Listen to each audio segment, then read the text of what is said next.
समझदार मंजरी बहुत समझदार है, वो इस बार भी इनकार न करेगी। सासू माँ ने उसकी तरफ देखकर मुस्कुराते हुए कहा, लेकिन आज यह समझदार शब्द हथौड़े की तरह उसके मन मस्तिष्क पर चोट कर गया और उसकी उंगली पकड़कर अतीत की गलियों में ले गया। बचपन से लेकर जवानी तक की न जाने कितनी ही घटनाएं मुंह बाएं सामने खड़ी मिली। अरे दूध कम है, आज लड़कों को ही दे दो, मंजरी तो समझदार है, समझ जाएगी।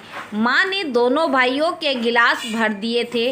तुझे पढ़ लिख कर क्या करना है, तू तो समझदार है, घर के कामकाज पर ध्यान दे। उसकी दादी ने उस पर तुषारापात किया था। तू तो समझदार है बेटी, तेरे भाई तो कॉलेज में पढ़ते हैं, उनके लिए नए कपड़े लेना जरूरी है, बापू ने उसको समझाते हुए कहा था। देख बेटी, बर की उम्र ज़्यादा है तो क्या हुआ, लेकिन बिना दहेज के शादी कर रहा है। तू तो समझदार है, हमारी हालात तुझसे छुपी है क्या। माँ की कड़वी लेकिन सच्ची बात ने उसकी भावनाओं को कुचल दिया था।